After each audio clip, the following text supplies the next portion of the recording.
त्योहारों पे फ्रेंड्स आप घर पर ही बिना मावा, बिना दूध, बिना घी और सबसे बढ़िया तो बिना गैस के आप घर पर ही मिठाई बना सकते हैं, वो भी 10 से 15 मिनट में। सबसे बढ़िया इसमें ये है कि ये बिना मिलावट की बन के रेडी हो जाएगी। तो फ्रेंड्स सेकंड रेसिपी मैं आपके लिए लेके आई हूँ ये मूंग दाल की पापड़ी चाट। ये बिना मैदे से बनी हुई है, बहुत ही कुरकुरी बनी है, आवाज़ आप सुन ही सकते हो इसका। देखिए फ्रेंड्स कितनी कुरकुरी बनी है। तो फ्रेंड्स ये वीडियो अभी तक का आपको पसंद आया होगा तो प्लीज़ अभी के अभी लाइक शेयर एंड सब्सक्राइब ज़रूर करिएगा। तो यहाँ पर कलाकंद रोल बनाने के लिए हमने आधा कप के करीब शक्कर ली है और 2 इलायची। इनको अच्छे से पीस लेना है। देखिए बिल्कुल भी दरदरा नहीं रखना है, अगर आपको लग रहा है दरदरा है तो आप छन्नी से छान भी सकते हैं। फिर हमें मिक्सर के जार में 1/4 के करीब नारियल का बुरादा लेना है, या गीला नारियल भी रहे तो भी चलेगा।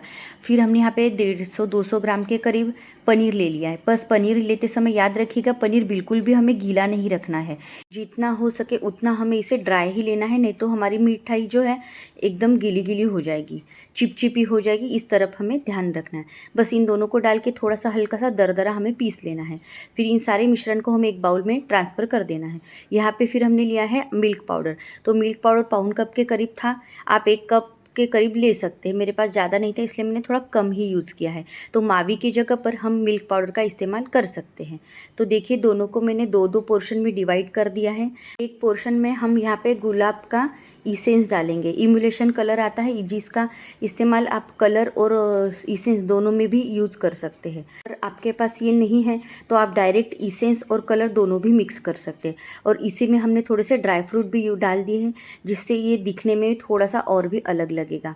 चाहे तो आप दोनों इसमें ड्राई फ्रूट डाल सकते हैं। बस हमने जो रोज़ वाला इसेंस जहाँ पे फ्लेवर डाला है उसमें हमने ड्राई फ्रूट डाल दिए हैं। और जो सफ़ेद वाला पोर्शन था उसकी हमें छोटी सी रोटी बेल देनी है। तो ज़्यादा पतली हमें नहीं बेलनी है, जितनी हो सके उतनी मोटी ही रखनी है, आधा इंच के करीब। तो यहाँ बेलन से भी आप कर सकते हो, या तो मैंने जैसे हाथ से किया है वैसे भी आप कर सकते हो। तो यहाँ पे मैंने बटर पेपर लिया था, इस पर अच्छे से घी लगा लिया है दोनों के ऊपर। तो बिना घी लगाए बटर पेपर यूज़ मत करिएगा। फिर हम दोनों रोटियों को जो बेली हुई मिठाई थी उसको एक दूसरे के ऊपर डाल दिया है। और देखिए किस तरह से मैंने उसको रोल किया है। एकदम हल्के हाथों से इसे हमें रोल करना है। यहाँ पे हमें बहुत ज़्यादा ध्यान देना ज़रूरी है। रोल बनाते समय हमें बटर पेपर की हेल्प से ही हमें यहाँ पे रोल बनाना है। और थोड़ा सा मैंने हाथ में भी घी लगा लिया था और बटर पेपर पे, तो आप ये चीज़ का ज़रूर ध्यान रखिएगा, नहीं तो ये हाथ में चिपकने लगेगा।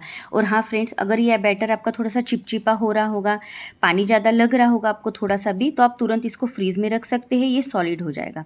फिर हमें इस तरह से रोल बना के बटर पेपर को भी अच्छे से रोल करके इसे कम से कम 1 घंटे के लिए फ्रीज में रख देना है। तो 1 घंटे के बाद ये मिठाई हमारी अच्छे से सेट हो जाएगी। तो देखिए 1 घंटा हो गया है। मैंने थोड़ा सा यहाँ पे पिस्ता के भी छोटे छोटे टुकड़े करके डाला था, बस मैंने लास्ट में डाला था, आपको दिखाना भूल गई। तो इस तरह से आप भी थोड़ा सा गार्निश कर सकते हैं। और आपके पास चांदी का वर्क हो तो उसे भी आप यहाँ पे लगा सकते हैं। तो देखिए इस रोल को धीरे धीरे करते हुए अच्छे से काट लेना है। बहुत इजीली कट जाता है, ज़्यादा मतलब प्रेशर देने की ज़रूरत नहीं पड़ती और बहुत अच्छे से बन के रेडी होती है। और ये मिठाई इतनी घर से बनी हुई चीज़ों से है, सस्ती है और बिना मिलावट की है। और इसमें आपको क्या चाहिए, तो इस फेस्टिवल पर आप ज़रूर इस मिठाई को ट्राई करिएगा।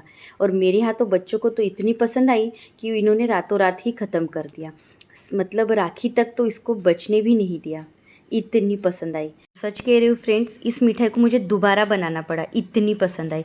तो आप लोग भी ज़रूर ट्राई करिएगा। चलते हैं नेक्स्ट रेसिपी की तरफ। तो यहाँ पे मूंग दाल पापड़ी चाट बनाने के लिए हम मूंग दाल ली है 1/4 के करीब, और इसे 2 से 3 घंटे के लिए अच्छे से भिगो दिया है। फिर हमने पैन में लेना है थोड़ा सा तेल, उसमें डाल देना 1 चम्मच जीरा, 1 चम्मच सौंफ, 2 चम्मच धनिया, 1 चम्मच कलौंजी, चिली फ्लेक्स स्वादानुसार, थोड़ा सा काली मिर्च के पाउडर और कस्तूरी मेथी। ये सारी चीज़ें डाल के अच्छे से यहाँ पे भून लेनी है, हल्का सा फ्राई करनी है, ज़्यादा नहीं। फिर हमें यहाँ पे डालनी है मूंग दाल। तो मूंग दाल का पानी हमने अच्छे तरीके से निकाल दिया है, फिर इसमें हमें डाल देना है। तो मूंग दाल अच्छे से फ्राई हो जाए इस तरह से हमें 5 से 10 मिनट के लिए यहाँ पे पका लेना है। तो इस मूंग दाल को हमें अच्छे से फुल फ्लेम पे ही पकाना है। फिर हमें यहाँ लेनी है सूजी। तो सूजी मैंने इनके 1.5 कप के करीब ली है। उतना ही हमें यहाँ पे लेना है आटा।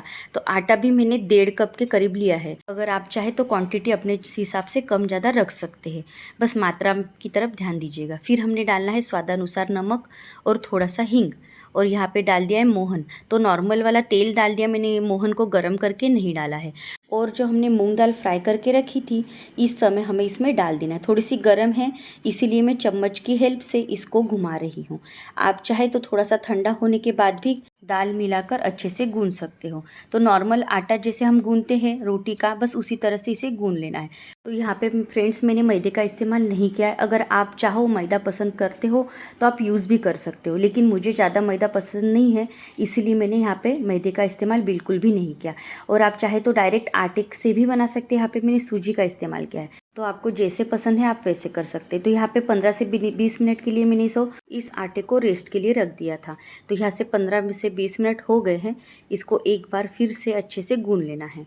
फिर यहाँ पे आटे की एक लोई ली है, तो थोड़ी सी बड़ी ली है, क्योंकि बड़ी बड़ी हम बेलेंगे तो जल्दी हो पाएगा। या तो आप डायरेक्ट प्लेटफॉर्म पर भी इसे बेल सकते हैं। बस नॉर्मल अपनी जो रोटी बेलते हैं, बस उसी तरह से हमें पतली सी रोटी बेलनी है, ज़्यादा मोटी नहीं रखनी है। इस चीज़ की तरफ हमें ध्यान रखना है। बस देखो बेल गई है अच्छे से रोटी। और हाँ फ्रेंड्स, इसमें हमने जो मूंग दाल डाली है ना, इसका टेस्ट इतना कुरकुरा लगता है, मतलब तलने के बाद, फ्राई होने के बाद बहुत ही टेस्टी लगता है। यूनिक सी पापड़ी लगती है। तो ये पापड़ी की रेसिपी आप ज़रूर ट्राई करिएगा। तो देखिए हमने स्क्वायर शेप में इसे पहले कट कर लिया। साइड्स की जो पोर्शन थे उसको हमने साइड में कर दिया। फिर हमें इसे कटर की हेल्प से बड़े बड़े पीस में कट कर लेना है। आप देख ही सकते हैं मैं किस तरह से कर रही हूँ। तो इस तरह से लंबा लंबा और बड़ा बड़ा ही रखिएगा, ज़्यादा पतला पतला स्लाइस हमें नहीं रखना है। फिर हम जैसे नाचोस आप बनाते हो ना, ट्रायंगल शेप में इसे कट कर लेना है, जैसे नाचोस बनते बस उसी तरह से। ये दिखने में भी थोड़ा यूनिक लगेगा, इसलिए मैंने इस तरह से इसका डिज़ाइन बनाया है। तो देखिए कितना सुंदर लग रहा है। बस इस तरह से हमें इसको अच्छे से कट कर लेना है। तो ये जैसे ही सारे कट हो जाए, हमने गरम गरम तेल में इसको डाल देना है फ्राई करने के लिए। फ्रेंड्स, जब तक मैं यहाँ पे फ्राई कर रही हूँ तब तक आप मुझे प्लीज़ बताइए, आप राखी के त्योहारों में कौन सी मिठाई खाना पसंद करते हैं, या कौन सी डिश आपकी फेवरेट है। मतलब चटपटी, तीखी, जो भी डिश आपको पसंद होगी तो वो आप मुझे कमेंट करके ज़रूर बता सकते हैं। मुझे भी पता चलेगा कि आपके यहाँ किस तरह की डिशेस बनाई जाती है। मैं भी आपके यहाँ की नई नई रेसिपी ज़रूर ट्राई करूँगी। और हाँ फ्रेंड्स, आपको कोई नई रेसिपी अगर सीखनी हो तो वो भी आप मुझे कमेंट करके बता सकते हैं, अगर कोई आपको रेसिपी सीखनी हो तो। देखिए फ्रेंड्स, बातों बातों में हमारे ये पपड़ी अच्छे से तल चुकी है, फ्राई हो चुकी है। और यहाँ पे मैंने एक थोड़ी सी कटोरी के शेप में भी पपड़ी बनाई थी, तो बस ये डेकोरेशन के हिसाब से बनाई थी। अगर आप चाहो तो बनाओ, या तो स्किप भी कर सकते हो। बस मैंने डेकोरेशन के हिसाब से बनाई है। तो ये भी अच्छे से फ्राई हो चुकी है, आप देख ही सकते, ज़्यादा टाइम नहीं लगा।